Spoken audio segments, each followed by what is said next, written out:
Hello, welcome. Today we're gonna go down a rabbit trail. That's right. Who owns the Mississippi River? I know what you're thinking. America does. But let me take you down this rabbit trail of what I fell into. I thought it was really interesting because I ran into something that I felt like was really unresolved, because during the American Revolution, America's fighting England, and at the end there was a treaty in 1783, and England is giving America a deal regarding the Mississippi River in the treaty, and they say, how about we be friends and you guys can use the river and we can use the river together. And then I started thinking, is that treaty still applicable, like today? Is it still current? Did it ever die? So I started going online, looking around. I forget exactly how this all started, but I must have saw something somewhere for some reason, and I saw this, and I was just trying to figure it out, and I was asking around, and I don't think anybody had any definite answers until I ran into an article which said, America does not own the Mississippi River. So I started looking at that, and I see that there's something to it. Perhaps there might be some truth to it. And I've been spending this entire week investigating, going back and forth, looking at things, looking at different articles and treaties and the history of the river. And I've now come to a conclusion, at least for the moment, how I feel about it. My conclusion, my opinion for the moment. I got a little bit of an outline, and at the end you will see what I think, who I think owns it. With this outline, this is all I got for now. It could be wrong, there could be more to it, but I'm just basing this information, I'm basing this outline off of information that I found based on the allegations of who owned it when, and then who took it over allegedly. It's really difficult because people don't always talk about who owns rivers, and some people may believe that nobody owns it. It's kind of like the debate over a road or the ocean, or like if you're Pocahontas with the Indians, you might be like, well, nobody owns the water, nobody owns the land. And some people kind of have that belief that you should share it together, collectively. The problem I have with that is who decides how to distribute a river, a land, a house, a city, property in general. How do you know? How do you regulate that? Do you go to a court? Do you go to a judge? How do you regulate all of that? What if there's disputes and conflict? It's very difficult if a lot of people own something, whether it's a river or anything really. I think there's a name for it. They call it communism or socialism.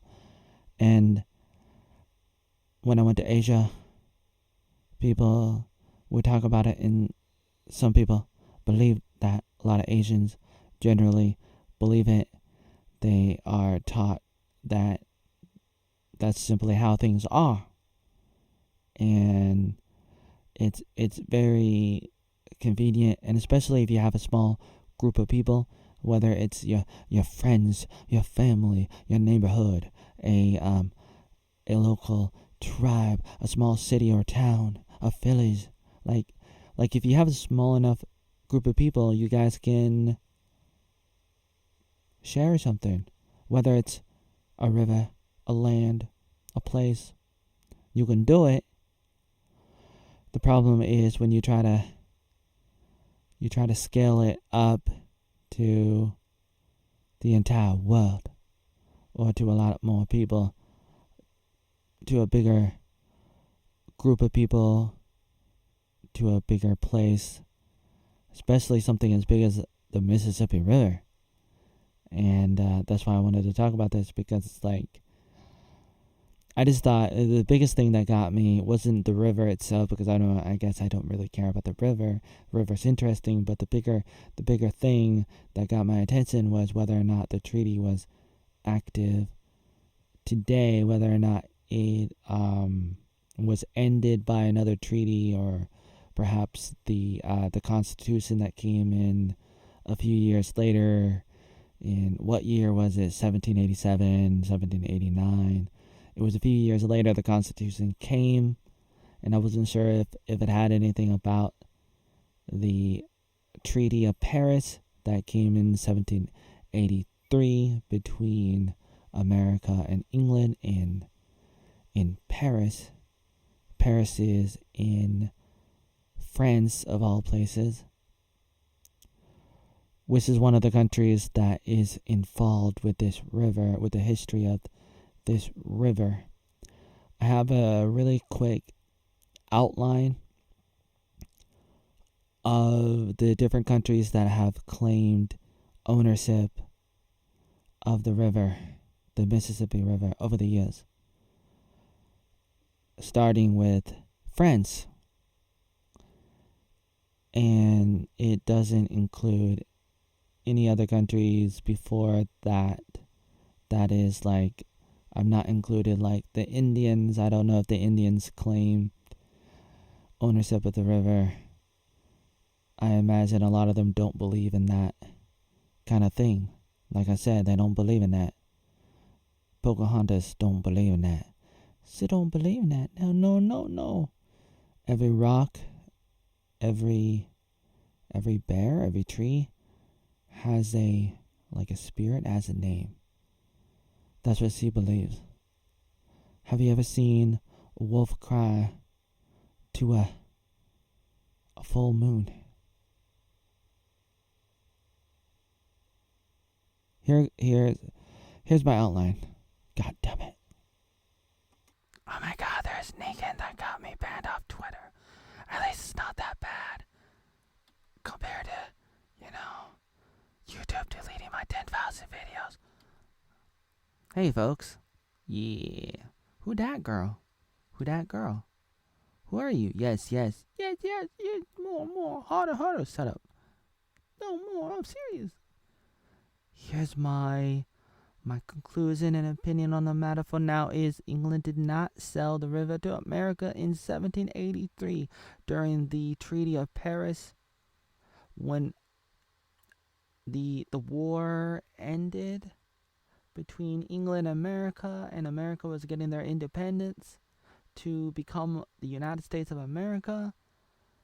And there was a peace treaty in Paris, and England was like, all right, America, you can use the river. But in the treaty, it doesn't say anything about ownership. It's just like England's like, yeah, you can use. We're not gonna blow you up. We're not gonna fight you. You could be on the river, the Mississippi River. Don't worry.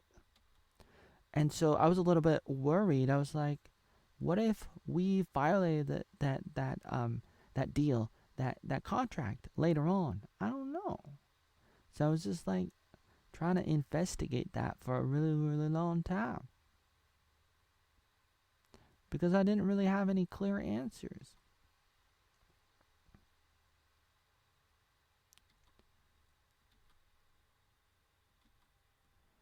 Just 1 year later, in 1784, Spain comes out of nowhere to take the river.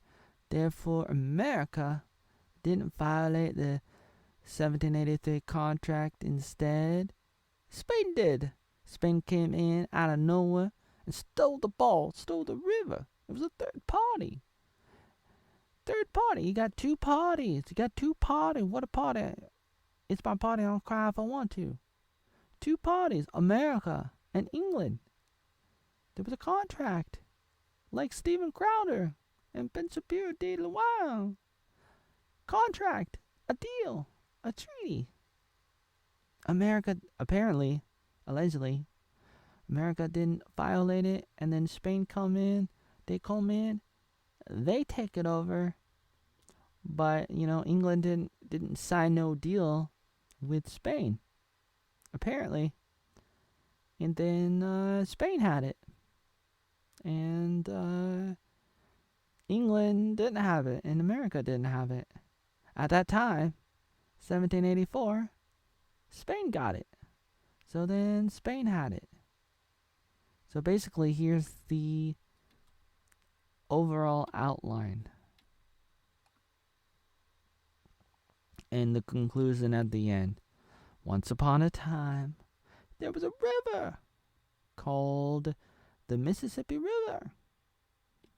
It's been there for a long time. I don't know, thousands of years. Some people think millions of years. Indians had it or used it. And then 1682, France got the river. 1763, England got the river. 1783, England kept the river. 1784, Spain got the river. 1795, Spain kept the river. 1800, France got the river back.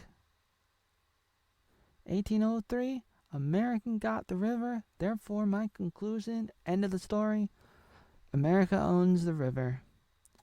Even though the article's like, maybe they don't, because when France got the river in 1800, Napoleon didn't claim ownership of the river.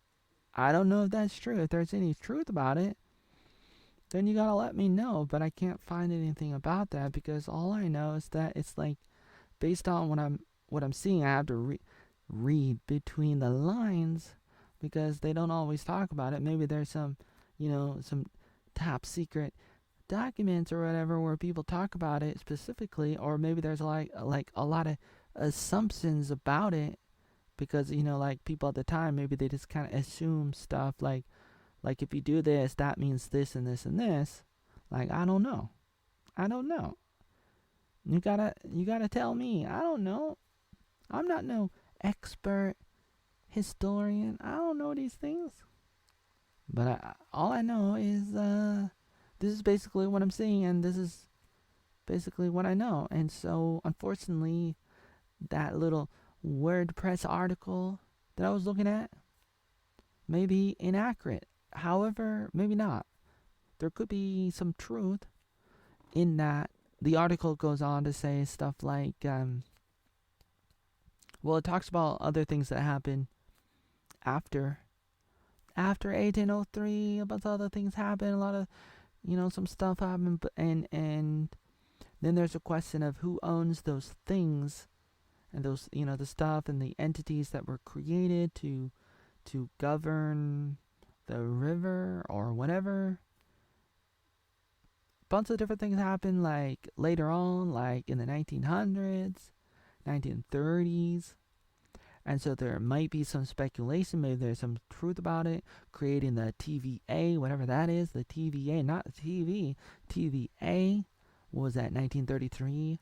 So you got all these things going on, different years going on beyond this, after that last year, after 1803, into the 1900s, and people are speculating on what that means, or maybe it's not speculation, maybe it's hardcore truth and facts and evidence, all that kind of stuff. That stuff all Molyneux talks about. Wow, you talking about stuff all Molyneux again? Yeah, that's right, dead wing dog, I am. So I found that very interesting, because I really do value contracts and stuff, and I really want to understand who owns what and stuff, because that lets me know what is going on behind the curtain, the Wizard of Oz curtain, Dorothy, that movie, The Wizard of Oz. I'm off to see the wizard, the wonderful Wizard of Oz. And you see the great powerful Oz, and behind the curtain is a little man. I want to see behind the curtain, see the little man, see the little man of Oz.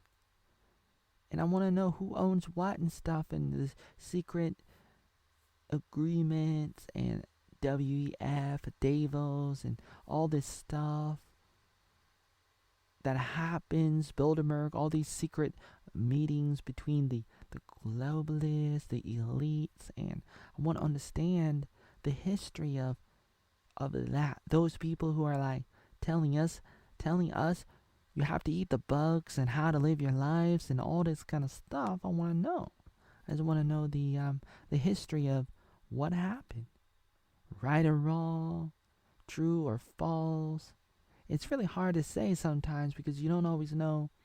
When you're looking at history, you don't know what is true, what is not true, but you can get really close, and sometimes if you see some crazy things, maybe some conflicts, some things that don't make sense, then you have to dig in deeper to find out the truth. Because if there's some kind of conflict to the story that they present regarding history, then maybe there's some inconsistencies, maybe there's something going on, and some inaccuracies, and then you can realize that maybe it's not really true. On the other hand, some people are really good at lying, so sometimes you may not totally know, you may not always know, but that doesn't mean that you don't try to know. Why not try to know? That's my point. That's what I'm sticking to. And my conclusion at the moment is America owns the river. That doesn't mean I'm right about that, and doesn't mean that there's more to it. Then there could be more to it, because then there's a lot of other questions like who owns America? And there's like conspiracies about 1871. I don't know what I think about that exactly. I've heard a lot of people say a lot of things about that year, and then you have Jekyll Island, 1908, and then you have 1913, 1933. You got the thing that happened. We go off the gold standard for the American dollar, like 1960s, 1970s, whenever it was. All these things happen. All these states, all these people, all these things, all these countries. We can go on for hours and hours about the state of America and other countries, but especially America. God damn it, that's right. And I'm all into it. But for now, this is just a 30-second video that went on for 18 minutes. So apparently America owns the river.